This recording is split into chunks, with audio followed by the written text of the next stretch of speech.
Share ko lang guys. Share ko lang ito kung paano mag-cleaning ng ng chilled water wise strainer. Bali, ang una nyong gagawin is papatayin nyo muna itong supply or in sa ibang term. Papatayin nyo na muna yan. Tapos, pagka yan, napatay nyo na, mag-aantay muna kayo ng 1 minute. Mag-aantay muna kayo ng 1 minute bago nyo patayin sa return naman. Sa return bago. Kasi may tira pang tubig yan nasa unit. Pagka sinabay nyo yan pagpatay yung in tsaka out, pag bukas nyo ng wise strainer nyan, marami pang tubig na natira. Yung ganun kasi ang ginagawa ng iba. So mali po yun. Bali, mag-aantay muna kayo ng 1 minute bago nyo patayin yung return, yung out sa ibang term.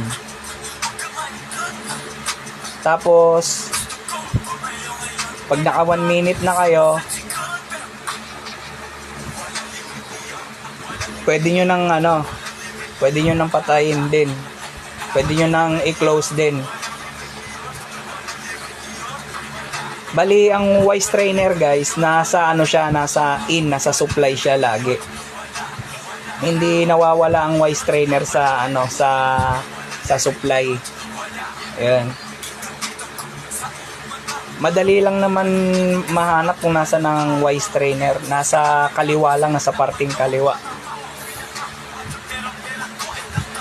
Nasa parting kaliwa lang ang lagi ang wise strainer pagdating sa chilled water.